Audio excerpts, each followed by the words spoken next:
Welcome to the deep dive. Today, we're tackling a stack of sources centered around, well, a really transformative idea that you can fundamentally reshape your life just by rethinking your mornings. It's a powerful concept, yeah. And the core material we're exploring today, it comes from excerpts of the book The Miracle Morning by Hal Elrod. Right. And the central philosophy he lays out, it's incredibly compelling from the get-go. Your level of success, it rarely exceeds your level of personal development. Exactly. And the key takeaway seems to be that dedicating time each morning to become the person you need to be. Well, that's the most direct path to creating the life you really want. That's the essence of it, yeah. It's Oh. not about just being busy. It's about being, intentional. So our mission in this deep dive is really to unpack the core arguments presented here, understand the personal story behind it all. Which is quite something. Oh, definitely. And get into the practical strategies, the specific practices recommended to unlock what the source calls extraordinary results in any area of your life. Okay, let's dive into that origin story then, because it really is quite a journey. It starts with the author's near-fatal car accident. He was only 20. It sounds absolutely devastating. 11 fractured bones, pelvis broken in 3 places, femur shattered, actually spearing through his skin. Wow. Yeah, and he was clinically dead for 6 minutes at the scene, spent 6 days in a coma, and then woke up to doctors telling him he might never walk again. And as if that wasn't enough, during the recovery, his girlfriend broke up with him in the hospital. Right. That sounds like the definition of rock bottom. You'd think so, wouldn't you? But the material makes a really interesting point here.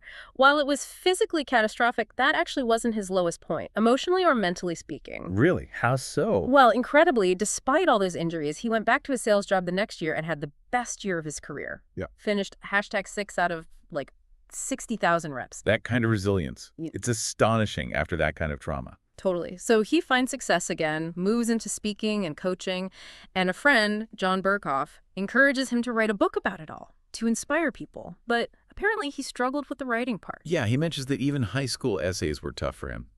But he kept at it. Eventually he took a sales manager job, led his team to #1 nationally, broke records, got into their Hall of Fame. So on the outside, things look great again. But then at a conference in 2005, he has this internal realization, a painful one, the source calls it, that despite all the success, he hadn't actually lived up to his potential. He hadn't given 100% for a full year. Right, and that sparked this commitment to give it one more year. But this time, absolute full-out effort. His stated purpose for that year was becoming the person he needed to be to create the success and freedom he wanted, plus adding selfless value to others. And living like that paid off big time, best sales year ever, huge increase, coached more top reps than anyone, which kind of confusingly leads to the second rock bottom mentioned in the source. Exactly. Despite that professional peak, life started falling apart. He was $425,000 in debt, facing foreclosure, feeling overwhelmed, depressed, genuinely hopeless. And the source really emphasizes that this low point, this was actually worse for him than the car accident. Why was that? Well, because after the accident, he had this whole support system, right? Family, friends, doctors, people were taking care of him. Okay. During this financial and emotional crisis, though, he was alone. The pity wasn't there. The constant care wasn't there. He had to figure this recovery out on his own. That feeling of being alone must have been incredibly heavy. He felt so much fear, so much uncertainty.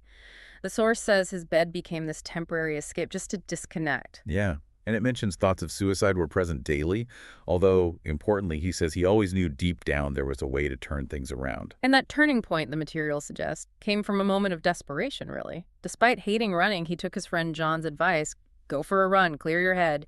He just needed something. And while he was on that very reluctant run, listening to a Jim Rohn audio program, he heard this quote. He'd probably heard it before, but in that moment, stripped bare by desperation, it hit him differently. What was the quote? It was, your level of success will rarely exceed your level of personal development because success is something you attract by the person you become. No way. He actually stopped running. That philosophy heard right then, it just shifted everything for him. It wasn't about doing more. It was about becoming more. Yeah. There was this big realization that he needed to dedicate time daily to his own personal development to become the kind of person capable of attracting and sustaining the success he wanted. Which is the absolute core argument driving this whole approach presented in the material, isn't it? To create those extraordinary levels of success, personal, professional, financial, you have to consistently dedicate time each day to developing yourself, becoming the person who is qualified and, capable of attracting and handling that success. It sounds like the difference between like chasing success versus becoming the kind of person success is naturally drawn to. Precisely.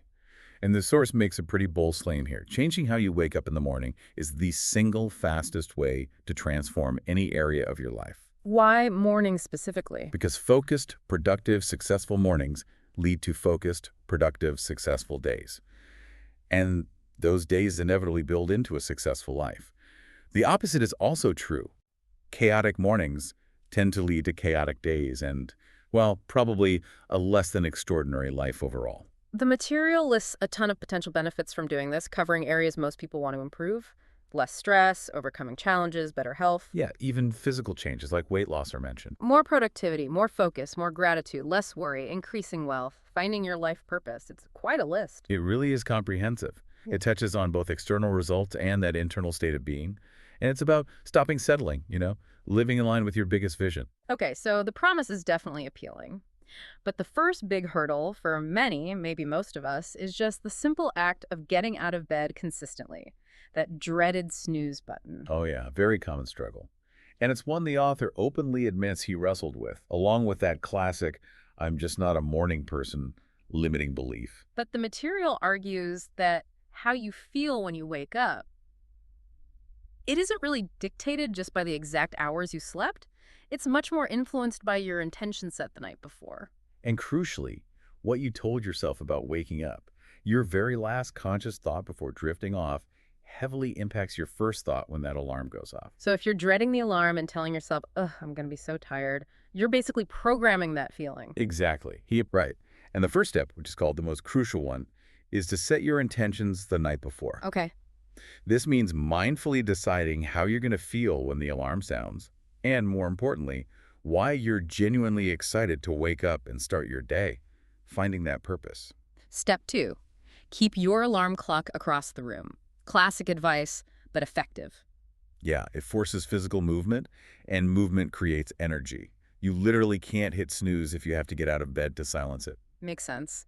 Step 3, brush your teeth. Simple, but it's a physical act signaling the day has begun. And the material suggests using antiseptic mouthwash for an extra little jolt of freshness and awareness. Kind of wakes up the senses. Step 4, drink a full glass of water.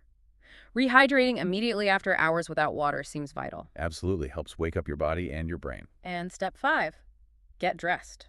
Or just jump straight into the shower. Getting out of those pajamas helps shift your state from rest to readiness. There are some bonus tips mentioned, too, from the community, apparently, like using timers for bedroom lights or even a heater in winter to make the environment less appealing for crawling back under the covers. Right. So the core idea behind this strategy isn't just about willpower, is it? Not purely. It's more about engineering your environment and mindset beforehand, both the night before and in those first crucial moments of waking up. You're aiming to create a higher wake-up motivation level. So it makes the decision to stay awake easier than the decision to go back to sleep. You're planning for success before you're even groggy. Exactly. You're setting yourself up to win that first battle of the day. Okay, so you've successfully used the snooze-proof strategy. You're up. Now what? What do you actually do with this precious early morning time? This is where the real heart of the system comes in the life SAVERS. Yeah, the SAVERS. The material presents these as 6 powerful practices. It's an acronym, obviously, standing for the essential activities to dedicate that transformed morning time to. The goal is ultimately helping you become that level 10 person needed for level 10 success. Let's break them down. The first S is for silence. And this isn't just about being quiet, right? It's purposeful silence. Exactly. Practices like meditation, prayer, reflection, deep breathing, or even just focusing intently on gratitude. The material highlights this as an immediate stress reducer and a way to gain self-awareness and clarity in our, constantly noisy world. Yeah, there's a quote included from Matthew Kelly suggesting you can learn more in an hour of silence than a year reading books, which really emphasizes the power they attribute to it. Meditation gets a strong mention within this silence practice. The source cites studies on significant health benefits. Right, potentially more effective than medication for some things, altering metabolism, blood pressure, changing brain activity. For reducing stress and pain, improving focus, maybe even increasing lifespan. And it's not fringe stuff anymore. Lots of highly successful people practice it. Definitely. Examples like Jerry Seinfeld, Sting, Oprah are mentioned. And the steps provided are simple. Prepare your mindset, let go of the busy thoughts, focus on your breath, maybe a paced 3-second inhale, hold, exhale. Okay. Acknowledge thoughts without judging them. Just be present. Maybe visualize positive energy coming in and worries going out. And the key seems to be you can start really small, even just 60 seconds. Absolutely. The core insight for silence is stepping away from all that external noise, lets you connect with your inner state. You gain perspective and calm, which sets you up for intentional action later. Okay, next up, A is for affirmations. This is about using repetition to reprogram your subconscious mind, your beliefs. Yeah, the idea is that by repeatedly stating what you want and who you are committed to becoming, you build conviction. And that conviction starts to shape your reality. It sounds like positive self-talk, but maybe more structured. It seems so. The author uses his own post-accident memory struggles as an example. He kept telling himself he had a terrible memory and, well, it felt true. But when he started using the affirmation, "My memory is improving daily," and combined it with visualizing improvement, he apparently saw significant positive changes within months. So it's not just for abilities, but confidence, finances, relationships, anywhere you need a belief upgrade. Pretty much. And the source gives a 5-step process for crafting effective ones. 1. Be super clear on what you really want your ideal vision. 2. Identify your deepest whys, your compelling purpose. 3. State whom you are committed to being. 4. Detail what you're committed to doing, specific actions, frequency, starting small. 5. And inspirational quotes or philosophies. That step 4 feels important. It connects the belief to actual action. Totally. It's not just wishful thinking. The core insight here is that you can actively design the mental framework, the thoughts, beliefs, focus you need for the life you want, instead of just passively accepting limiting self-talk. Makes sense. Next, V is for visualization, mentally rehearsing success, seeing yourself execute perfectly and achieve outcomes before they happen. Yeah, we hear about athletes doing this all the time, like Tiger Woods visualizing shots. The source also mentions Will Smith, and that famous story about Jim Carrey writing himself a $10 million check years before he actually earned that exact amount for a movie. Right, so it's about aligning your internal picture with your external goals. Exactly. And the Miracle Morning approach has 3 steps for it. 1, prepare your mindset, maybe aligning with your affirmations. 2, visualize your desired outcomes vividly, using all your senses. Really fast forward and see and feel yourself achieving those goals. 3, visualize who you need to be and the actions you'll take. See yourself enjoying the process, showing determination. The material even touches on that potential resistance we sometimes feel towards visualizing big success, doesn't it? Using that Marianne Williamson quote about our deepest fear being our own power. It does. The core insight for visualization is that by consistently creating this vivid mental blueprint of success and the actions involved, you program your brain and subconscious to spot opportunities and stay motivated. And again, you can start small, 5 minutes, even 60 seconds. Okay, then we have E is for exercise. Simple, fundamental, but sounds critical, even a short burst in the morning. Yes, strongly recommended. The source suggests it significantly boosts energy, health, confidence, clear thinking, concentration. There's that quote from Robin Sharma. If you don't make time for exercise, you'll probably have to make time for illness, puts it bluntly. It does. And it doesn't have to be a huge workout. Even 60 seconds to get the heart rate up can increase alertness. Yoga gets a specific mention, too, described as a multifaceted science by someone named Dashama, capable of healing, moving energy, enhancing life. Right, and it highlights how some SAVERS can overlap, like yoga incorporating breath work and meditation elements. The core insight here is simple. Physical vitality fuels mental and emotional capacity. Morning exercise is foundational for an energetic day. 5th is R is for reading. This is framed as a primary path to quick knowledge acquisition, personal growth, getting insights from successful people. And the source directly challenges any snobbery about self-help or personal development books. The logic is pretty straightforward. If you want to improve your finances, why wouldn't you read books by people who are great with money? Makes sense. The recommendation is a minimum of 10 pages a day. Sounds small, right? Yeah, not much. But the material does the math. 10 pages daily is 3,650 pages a year. That's roughly 18 average-sized books. Imagine absorbing the key wisdom from 18 focused books over a year. That really puts it in perspective how much more knowledgeable and capable you'd become. Exactly. And a practical tip offered is to read with purpose. Know what you want to get out of it, and actively engage with the text underline, highlight, make notes, fold corners. Unless it's a library book. Right. Good point. So you can easily revisit key lessons later without rereading everything. The core insight for rating. Consistent learning from others' wisdom is the fastest way to get the knowledge and perspective needed to become the person you aspire to be. And finally, the second S for scribing, which is essentially journaling, writing down thoughts and feelings. Yes. The author shares how this personally helped lift a heavy fog of depression for him. It provides perspective and emotional release. It's also presented as a powerful tool for cultivating gratitude. There's this interesting back to the future effect described, Oh, yeah?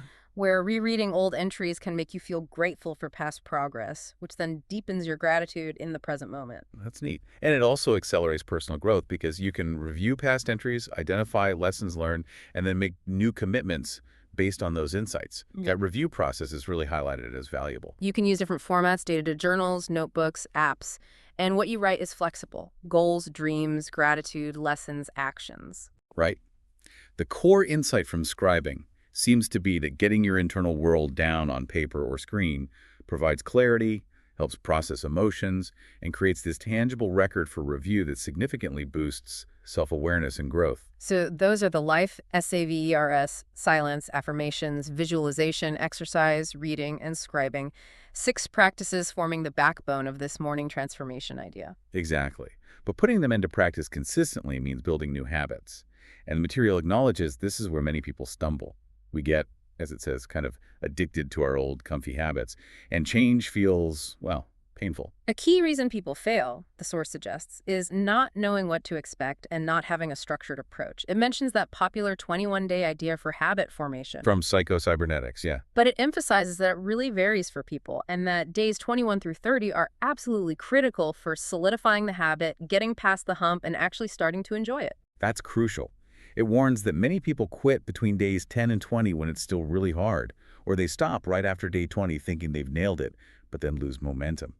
So the book offers this Miracle Morning 30-day life transformation challenge specifically to help cement the mindset and the habits. And his own experience learning to run, despite hating it and having those past injuries, really illustrates that 30-day curve. Right. He described days 1-10 as unbearable. Days 11-20 as slightly less painful, but still a grind. And then days 21-30 as the point where he became unstoppable, actually shifting from forcing himself to looking forward to it. That story about learning to run is such a powerful example of pushing past those self-imposed limits, isn't it?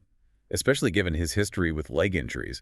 He decided to try it after friends shared how running transformed them. And true to form, the very first morning he committed, he immediately twisted his ankle on the curb and collapsed. Oh, man. His first thought was, okay, guess that's it. But he made that crucial decision. Just try again tomorrow. Commit to the daily effort despite the pain, living that unbearable to unstoppable process firsthand. And he took that commitment even further 6 months later, deciding to run 52 miles during the Atlantic City Marathon event with 3 friends. Yeah, James Hill, Fabian Valencia, and Alicia Anderer. They started at 3:30 in the morning to run the first 26 miles before the official marathon even began. Wow. The material describes that mix of excitement, fear, adrenaline, disbelief, starting that early, and their strategy for 52 miles. Incredibly simple. What was it? Just keep moving forward, one foot in front of the other. They knew if they just took the next step again and again, they'd eventually finish. They finished the first 26 miles in about 6 hours. The second half sounds like pure agony, exhaustion. Totally. But after 15 and a half hours, they crossed that finish line together, running, jogging, walking, limping, maybe even crawling at points, the source says, having done the full 52 miles. Incredible. And the material frames that finish line moment as freedom. Freedom from their fears, their self-doubt. Those limits they thought they had, pushing way past that comfort zone, expanded their capacity profoundly. And the point isn't just about ultramarathons, right? It's that this kind of freedom is available whenever you choose to tackle something difficult that pushes your boundaries. Exactly. Speaking of pushing boundaries, another really powerful strategy shared for gaining self-awareness is simply asking people you know for feedback. Right. The author sent that email to 23 people from different parts of his life, asking for the top 3 areas he needed to improve. Brutally honestly. That takes some serious vulnerability, assuring them he wouldn't be offended because holding back would limit his growth. He admits his first reaction was defensive. That's not true. They don't see the real me. Yeah, natural reaction. But he quickly realized the insight wasn't whether the feedback was 100% objectively true, but it was about how he was showing up for those people, how he was perceived. That's a key distinction. The simple email strategy outlined is send it to people who know you in different ways, ask for the 3 biggest areas for improvement, emphasize brutal honesty and that you won't get upset, and mean it, and use the BCC field to protect privacy. And the reward. The material promises increased self-awareness, a deeper understanding of how you come across, and critical clarity on where to focus your personal development efforts. Which brings us right back to you, the listener, and the core message from all this material. The possibility of living an extraordinary life, it's available right now, regardless of your past. It's just waiting for you to decide to dedicate time to developing yourself into the person who is capable of easily attracting, creating, and, living that life. The source defines mediocrity pretty starkly. It's the conscious or unconscious choice to just stay the same. Whereas extraordinary levels of success and fulfillment, conversely, come from that consistent choice to learn, grow, and commit to being just a little bit better each day than you were yesterday. If you don't proactively change, your life won't change. If you don't make yourself better, your life won't get better. And if you don't consistently invest time in your personal growth, the material argues pretty strongly your life simply cannot improve significantly or sustainably over the long haul. The miracle morning, according to this approach, provides that dedicated, non-negotiable time slot for that crucial self-improvement. By fundamentally changing how you approach waking up, you create the conditions to change literally everything else. And join, as the source puts it, that small percentage of high achievers who are truly living their dreams, feeling happy, fulfilled, on purpose. It's probably no coincidence so many highly successful people are early risers. Oprah, Tony Robbins, Bill Gates, Thomas Jefferson, the list goes on. Right, and the source leaves us with this really powerful question straight from the book that cuts right to the heart of it for anyone considering this kind of path. What's the question? It asks, when are you going to develop yourself into the person you need to be to create the levels of health, wealth, happiness, success, and freedom that you truly want and deserve? When are you going to actually live your life instead of numbly going through the motions, looking for every possible distraction to escape reality? What if your reality, your life, could finally be something that you can't wait to be conscious for? Wow, that question definitely hangs in the air, doesn't it? We've taken a pretty deep dive into the core ideas presented in these excerpts from The Miracle Morning. We've traced the author's incredible journey. Yeah, from near death to financial rock bottom. Seeing how those experiences forged this powerful philosophy centered on intentional personal development, all structured around a morning routine. We explored the practical framework too, those life, SAVERS, silence affirmations, visualization, exercise, reading, and scribing, and saw how dedicating even small amounts of time to these is believed to yield really significant transformative results. And we heard those compelling stories from the source about overcoming limiting beliefs like that marathon quest and gaining crucial self-awareness through asking for direct feedback. Yeah, powerful stuff. So for you, the learner, reflecting on this deep dive, maybe the key takeaway is that concept of becoming the person who attracts success rather than just chasing after it. Think about that compelling why that could motivate you and consider, from those SAVRS, which single practice resonates most strongly right now?